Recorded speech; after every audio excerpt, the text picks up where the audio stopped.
When the state highway to Rutland is closed, travelers are forced to take the Stillwater road past Swamp Hollow. The scenery is superb in places, yet somehow the route has been unpopular for years. There is something depressing about it, especially near Stillwater itself. Motorists feel subtly uncomfortable about the tightly shuttered farmhouse on the knoll just north of the village, and about the white-bearded half-wit who haunts the old burying ground on the south, apparently talking to the occupants of some of the graves. Not much is left of Stillwater now. The soil is played out, and most of the people have drifted to the towns, across the distant river, or to the city beyond the distant hills. The steeple of the old white church has fallen down, and half of the 20-odd straggling houses are empty and in various stages of decay. Normal life is found only around Peck's general store and filling station, and it is here that the curious stop now and then to ask about the shuttered house and the idiot who mutters to the dead. Most of the questioners come away with a touch of distaste and disquiet. They find the shabby loungers oddly unpleasant and full of unnamed hints in speaking of the long-past events brought up. There is a menacing, portentous quality in the tones which they use to describe very ordinary events. A seemingly unjustified tendency to assume a furtive, suggestive, confidential air, and to fall into awesome whispers at certain points, which insidiously disturbs the listener. Old Yankees often talk like that. But in this case, the melancholy aspect of the half-moldering village and the dismal nature of the story unfolded give these gloomy, secretive mannerisms an added significance. One feels profoundly the quintessential horror that lurks behind the isolated Puritan and his strange repressions, feels it, and longs to escape precipitately into clearer air. The loungers whisper impressively that the shuttered house is that of old Miss Sprague, Sophie Sprague, whose brother Tom was buried on the 17th of June, back in '86. Sophie was never the same after that funeral. That and the other thing which happened the same day. And in the end, she took to staying in all the time. Won't even be seen now, but leaves notes under the back door mat and has her things brought from the store by Ned Peck's boy, afraid of something. The old Swamp Hollow burying ground, most of all. Never could be dragged near there since her brother and the other one were laid away. Not much wonder, though, seeing the way crazy Johnny Dow rants. He hangs around the burying ground all day and sometimes at night, and claims he talks with Tom and the other. Then he marches by Sophie's house and shouts things at her. That's why she began to keep the shutters closed. He says things are coming from somewhere to get her sometime. Ought to be stopped, but one can't be too hard on poor Johnny. Besides, Steve Barber always had his opinions.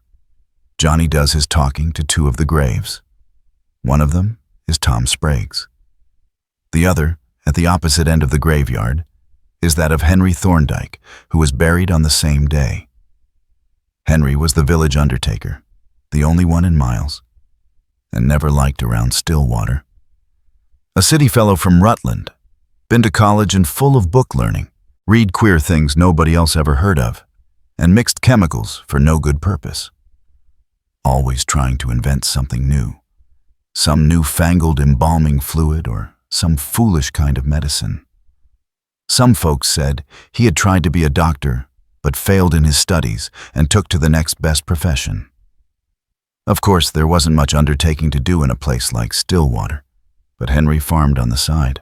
Mean, morbid disposition, and a secret drinker, if you could judge by the empty bottles in his rubbish heap. No wonder Tom Sprague hated him and blackballed him from the Masonic Lodge, and warned him off when he tried to make up to Sophie.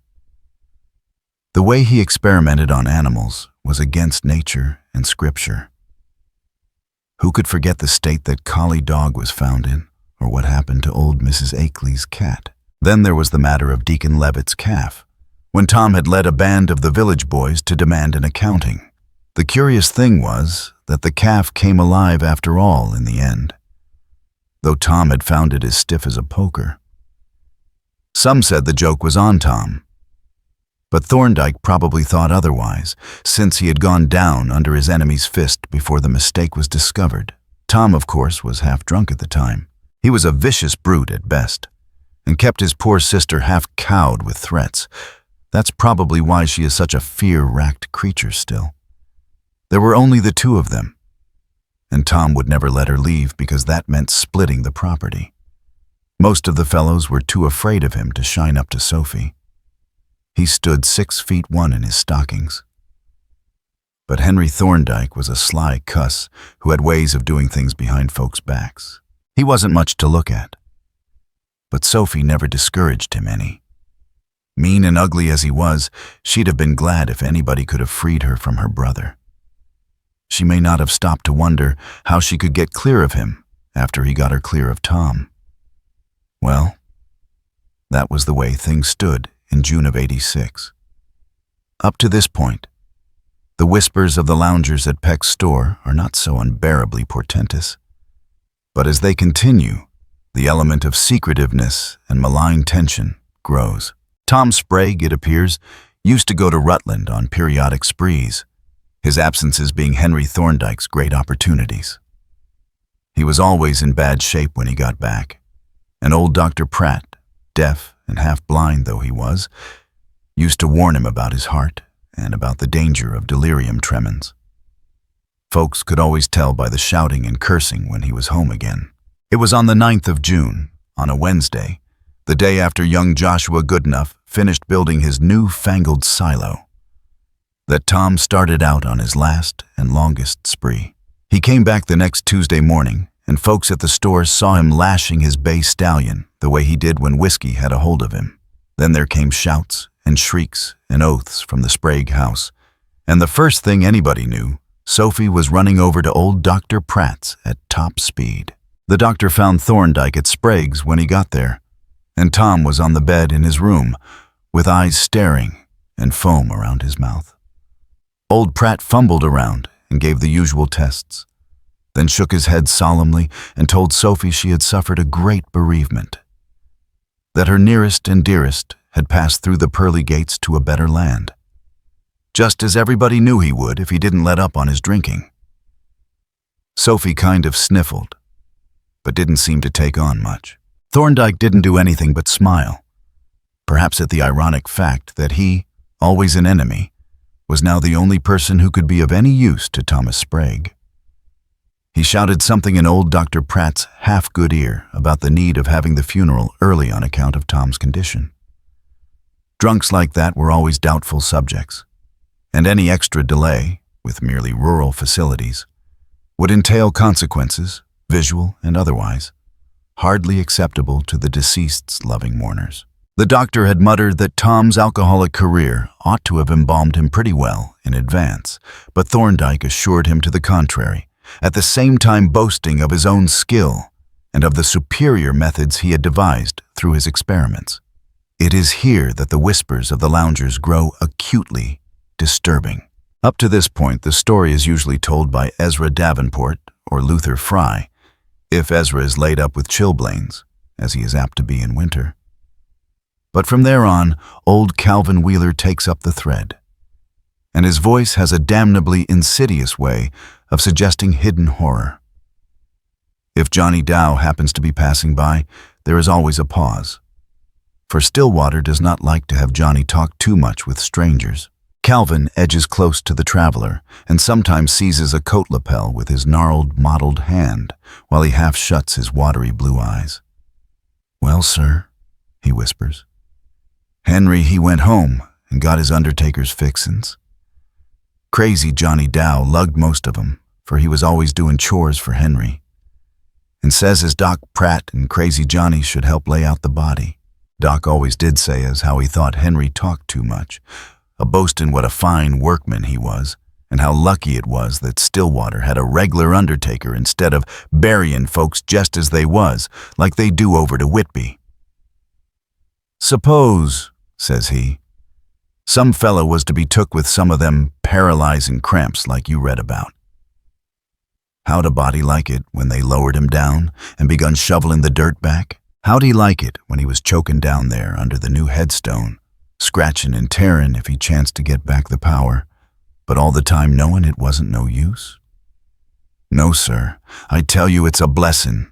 Stillwater's got a smart doctor as knows when a man's dead and when he ain't. And a trained undertaker who can fix a corpse so he'll stay put without no trouble. That was the way Henry went on talking, most like he was talking to poor Tom's remains. And old Doc Pratt, he didn't like what he was able to catch of it, even though Henry did call him a smart doctor. Crazy Johnny kept watching of the corpse. And it didn't make it none too pleasant, the way he'd slobber about things like, "He ain't cold, Doc," or "I see his eyelids move," or "There's a hole in his arm just like the ones I get when Henry gives me a syringe full of what makes me feel good." Thorndike shut him up on that, though we all knowed he'd been giving poor Johnny drugs. It's a wonder the poor fellow ever got clear of the habit. But the worst thing, according to the doctor, was the way the body jerked up when Henry began to shoot it full of embalming fluid. He'd been boasting about what a fine new formula he'd got practicing on cats and dogs, when all of a sudden Tom's corpse began to double up like it was alive and fixin' to wrastle. Land of Goshen, but Doc says he was scared stiff, though he knowed the way corpses act when the muscles begin to stiffen. Well, sir, the long and short of it is that the corpse sat up and grabbed a holt of Thorndike's syringe so that it got stuck in Henry hisself, and give him as neat a dose of his own embalming fluid as you'd wish to see. That got Henry pretty scared, though he yanked the point out and managed to get the body down again and shot full of the fluid. He kept measuring more of the stuff out as though he wanted to be sure there was enough, and kept reassuring himself as not much had got into him, but Crazy Johnny begun singing out, "That's what you give Lige Hopkins's dog when it got all dead and stiff and then waked up again. Now you're going to get dead and stiff like Tom Sprague be." Remember, it don't set to work till after a long spell if you don't get much. Sophie. She was downstairs with some of the neighbors. My wife Matilde, she that's dead and gone this 30 year, was one of them. They were all trying to find out whether Thorndike was over when Tom came home, and whether finding him there was what set poor Tom off. I may as well say as some folks thought it mighty funny that Sophie didn't carry on more, nor mind the way Thorndike had smiled. Not as anybody was hinting that Henry helped Tom off with some of his queer cooked-up fluids and syringes, or that Sophie would keep still if she thought so. But you know how folks will guess behind a body's back. We all knowed the nigh crazy way Thorndike had hated Tom. Not without reason at that, and Emily Barber says to my Matilde as how Henry was lucky to have old Doc Pratt right on the spot with a death certificate, as didn't leave no doubt for nobody. When old Calvin gets to this point, he usually begins to mumble indistinguishably in his straggling, dirty white beard. Most listeners try to edge away from him, and he seldom appears to heed the gesture. It is generally Fred Peck, who was a very small boy at the time of the events, who continues the tale. Thomas Sprague's funeral was held on Thursday, June 17th, only 2 days after his death. Such haste was thought almost indecent in remote and inaccessibly Stillwater, where long distances had to be covered by those who came, but Thorndike had insisted that the peculiar condition of the deceased demanded it. The undertaker had seemed rather nervous since preparing the body, and could be seen frequently feeling his pulse. Old Dr. Pratt thought he must be worrying about the accidental dose of embalming fluid. Naturally, the story of the laying out had spread, so that a double zest animated the mourners who assembled to glut their curiosity and morbid interest. Thorndike, though he was obviously upset, seemed intent on doing his professional duty in magnificent style. Sophie and others who saw the body were most startled by its utter lifelikeness, and the mortuary virtuoso made doubly sure of his job by repeating certain injections at stated intervals. He almost wrung a sort of reluctant admiration from the townsfolk and visitors, though he tended to spoil that impression by his boastful and tasteless talk. Whenever he administered to his silent charge, he would repeat that eternal rambling about the good luck of having a first-class undertaker. What? he would say, as if directly addressing the body. If Tom had had one of those careless fellows who bury their subjects alive, the way he harped on the horrors of premature burial was truly barbarous and sickening. Services were held in the stuffy best room, opened for the first time since Mrs. Sprague died. The tuneless little parlor organ groaned disconsolately, and the coffin, supported on trestles near the hall door, was covered with sickly-smelling flowers. It was obvious that a record-breaking crowd was assembling from far and near, and Sophie endeavored to look properly grief-stricken for their benefit. At unguarded moments, she seemed both puzzled and uneasy, dividing her scrutiny between the feverish-looking undertaker and the lifelike body of her brother. A slow disgust at Thorndike seemed to be brewing within her, and neighbors whispered freely that she would soon send him about his business now that Tom was out of the way. That is, if she could, for such a slick customer was sometimes hard to deal with. But with her money and remaining looks, she might be able to get another fellow, and he'd probably take care of Henry well enough. As the organ wheezed into Beautiful Isle of Somewhere, the Methodist church choir added their lugubrious voices to the gruesome cacophony, and everyone looked piously at Deacon Levitt. Everyone, that is, except crazy Johnny Dow, who kept his eyes glued to the still form beneath the glass of the coffin. He was muttering softly to himself. Stephen Barber, from the next farm, was the only one who noticed Johnny. He shivered as he saw that the idiot was talking directly to the corpse, and even making foolish signs with his fingers as if to taunt the sleeper beneath the plate glass. Tom, he reflected, had kicked poor Johnny around on more than one occasion, though probably not without provocation. Something about this whole event was getting on Stephen's nerves. There was a suppressed tension and brooding abnormality in the air for which he could not account. Johnny ought not to have been allowed in the house, and it was curious what an effort Thorndike seemed to be making not to look at the body. Every now and then the undertaker would feel his pulse with an odd air. The Reverend Silas Atwood droned on in a plaintive monotone about the deceased, about the striking of death's sword in the midst of this little family, breaking the earthly tie between this loving brother and sister. Several of the neighbors looked furtively at one another from beneath lowered eyelids, while Sophie actually began to sob nervously. Thorndike moved to her side and tried to reassure her, but she seemed to shrink curiously away from him. His motions were distinctly uneasy, and he seemed to feel acutely the abnormal tension permeating the air. Finally, conscious of his duty as master of ceremonies, he stepped forward and announced in a sepulchral voice that the body might be viewed for the last time. Slowly, the friends and neighbors filed past the bier, from which Thorndike roughly dragged crazy Johnny away. Tom seemed to be resting peacefully. That devil had been handsome in his day. A few genuine sobs, and many feigned ones, were heard, though most of the crowd were content to stare curiously and whisper afterward. Steve Barber lingered long and attentively over the still face and moved away, shaking his head. His wife, Emily, following after him, whispered that Henry Thorndike had better not boast so much about his work, for Tom's eyes had come open. They had been shut when the services began, for she had been up and looked, but they certainly looked natural. Not the way one would expect after 2 days.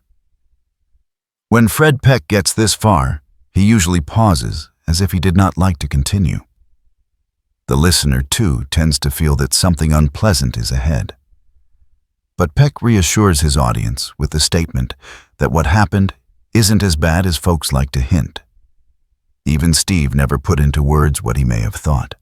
And crazy Johnny, of course, can't be counted at all. It was Luella Morse, the nervous old maid who sang in the choir, who seems to have touched things off. She was filing past the coffin like the rest, but stopped to peer a little closer than anyone else, except the Barbers had peered. And then, without warning, she gave a shrill scream and fell in a dead faint. Naturally, the room was at once a chaos of confusion. Old Dr. Pratt elbowed his way to Luella and called for some water to throw in her face. And others surged up to look at her and the coffin. Johnny Dow began chanting to himself, he knows, he can hear all we're a-sayin' and see all we're a-doin', and they'll bury him that way. But no one stopped to decipher his mumbling except Steve Barber. In a very few moments, Luella began to come out of her faint, and could not tell exactly what had startled her. All she could whisper was, the way he looked, the way he looked. But to other eyes, the body seemed exactly the same. It was a gruesome sight, though, with those open eyes and that high coloring. And then the bewildered Crowd noticed something which put both Luella and the body out of their minds for a moment. It was Thorndike, on whom the sudden excitement and jostling crowd seemed to be having a curiously bad effect. He had evidently been knocked down in the general bustle and was on the floor trying to drag himself to a sitting posture. The expression on his face was terrifying in the extreme, and his eyes were beginning to take on a glazed, fishy expression. He could scarcely speak aloud, but the husky rattle of his throat held an ineffable desperation, which was obvious to all. Get me home quick and let me be. That fluid I got in my arm by mistake, heart action. The damned excitement, too much. Wait. Don't think I'm dead if I seem to. Only the fluid. Just get me home and wait. I'll come to later. Don't know how long. All the time I'll be conscious and know what's going on. Don't be deceived. As his words trailed off into nothingness, old Dr. Pratt reached him and felt his pulse, watching a long time and finally shaking his head. No use doing anything. He's gone. Heart no good. And that fluid he got in his arm must have been bad stuff. I don't know what it is. A kind of numbness seemed to fall on all the company. New death in the chamber of death. Only Steve Barber thought to bring up Thorndike's last choking words. Was he surely dead when he himself had said he might falsely seem so? Wouldn't it be better to wait a while and see what would happen? And for that matter, what harm would it do if Doc Pratt were to give Tom Sprague another looking over before burial? Crazy Johnny was moaning and had flung himself on Thorndike's body like a faithful dog. Don't ye bury him. Don't ye bury him. He ain't dead no more nor Lige Hopkins's dog, nor Deacon Levitt's calf was when he shot him full. He's got some stuff he puts into ye to make ye seem like dead when ye ain't. Ye seem like dead, but ye know everything what's a-goin' on, and the next day ye come to as good as ever. Don't ye bury him. He'll come to under the earth, and he can't scratch up. He's a good man, and not like Tom Sprague. Hope to God Tom scratches and chokes for hours and hours. But no one save Barber was paying any attention to poor Johnny. Indeed, what Steve himself had said had evidently fallen on deaf ears. Uncertainty was everywhere. Old Doc Pratt was applying final tests and mumbling about death certificate blanks, and unctuous Elder Atwood was suggesting that something be done about a double interment. With Thorndike dead, there was no undertaker this side of Rutland, and it would mean a terrible expense if one were to be brought from there. And if Thorndike were not embalmed in this hot June weather, well, one couldn't tell. Well, one. And there were no relatives or friends to be critical, unless Sophie chose to be. But Sophie was on the other side of the room, staring silently, fixedly, and almost morbidly into her brother's coffin. Deacon Levitt tried to restore a semblance of decorum and had poor Thorndike carried across the hall to the sitting room, meanwhile sending Zenas Wells and Walter Perkins over to the undertaker's house for a coffin of the right size. The key was in Henry's trousers pocket. Johnny continued to whine and paw at the body, and Elder Atwood busied himself with inquiring about Thorndike's denomination, for Henry had not attended local services. When it was decided that his folks in Rutland, all dead now, had been Baptists, the Reverend Silas decided that Deacon Levitt had better offer the brief prayer. It was a gala day for the funeral fanciers of Stillwater and vicinity. Even Luella had recovered enough to stay. Gossip murmured and whispered, buzzed busily, while a few composing touches were given to Thorndike's cooling, stiffening form. Johnny had been cuffed out of the house, as most agreed he should have been in the first place. But his distant howls were now and then wafted gruesomely in. When the body was encoffined and laid out beside that of Thomas Sprague, the silent, almost frightening-looking Sophie gazed intently at it as she had gazed at her brothers. She had not uttered a word for a dangerously long time, and the mixed expression on her face was past all describing or interpreting. As the others withdrew to leave her alone with the dead, she managed to find a sort of mechanical speech. But no one could make out the words, and she seemed to be talking first to one body and then the other.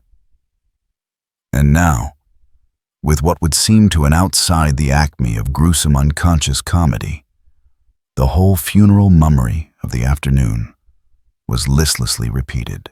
Again the organ wheezed. Again the choir screeched and scraped. Again a droning incantation arose, and again the morbidly curious spectators filed past a macabre object. This time a dual array of mortuary repose. Some of the more sensitive people shivered at the whole proceeding. And again Stephen Barber felt an underlying note of eldritch horror and demoniac abnormality. God, how lifelike both of those corpses were. And how in earnest poor Thorndike had been about not wanting to be judged dead. And how he hated Tom Sprague. But what could one do in the face of common sense? A dead man was a dead man. And there was old Doc Pratt with his years of experience. If nobody else bothered, why should one bother oneself? Whatever Tom had got, he had probably deserved. And if Henry had done anything to him, the score was even now. Well, Sophie was free at last. As the peering procession moved at last toward the hall and the outer door, Sophie was alone with the dead once more. Elder Atwood was out in the road, talking to the hearse driver from Lee's livery stable, and Deacon Levitt was arranging for a double quota of pallbearers. Luckily, the hearse would hold 2 coffins. No hurry. Ed Plummer and Ethan Stone were going ahead with shovels to dig the second grave. There would be 3 livery hacks and any number of private rigs in the cavalcade. No use trying to keep the crowd away from the graves. Then came that frantic scream from the parlor where Sophie and the bodies were. Its suddenness almost paralyzed the crowd and brought back the same sensation which had surged up when Luella had screamed and fainted. Steve Barber and Deacon Levitt started to go in. But before they could enter the house, Sophie was bursting forth, sobbing and gasping about, "That face at the window, that face at the window." At the same time, a wild-eyed figure rounded the corner of the house, removing all mystery from Sophie's dramatic cry. It was, very obviously, the face's owner. Poor crazy Johnny, who began to leap up and down, pointing at Sophie and shrieking, "She knows! She knows!" I seen it in her face when she looked at him and talked to him. She knows, and she's a-letting him go down in the earth to scratch and claw for air. But they'll talk to her so she can hear him. They'll talk to her and appear to her. And someday they'll come back and get her. Zenas Wells dragged the shrieking half-wit to a woodshed behind the house and bolted him in as best he could. His screams and poundings could be heard at a distance, but nobody paid him any further attention. The procession was made up, and with Sophie in the first hack, it slowly covered the short distance past the village to the Swamp Hollow burying ground. Elder Atwood made appropriate remarks as Thomas Sprague was laid to rest, and by the time he was through, Ed and Ethan had finished Thorndike's grave on the other side of the cemetery, to which the crowd was presently shifted. Deacon Levitt then spoke ornamentally, and the lowering process was repeated. People had begun to drift off in knots, and the clatter of receding buggies and carryalls was quite universal when the shovels began to fly again. As the earth thudded down on the coffin lids, Thorndike's first, Steve Barber noticed the queer expressions flitting over Sophie Sprague's face. He couldn't keep track of them all. But behind the rest, there seemed to lurk a sort of wry, perverse, half-suppressed look of vague triumph. He shook his head. Zenas had run ahead and let crazy Johnny out of the woodshed before Sophie got home, and the poor fellow at once made frantically for the graveyard.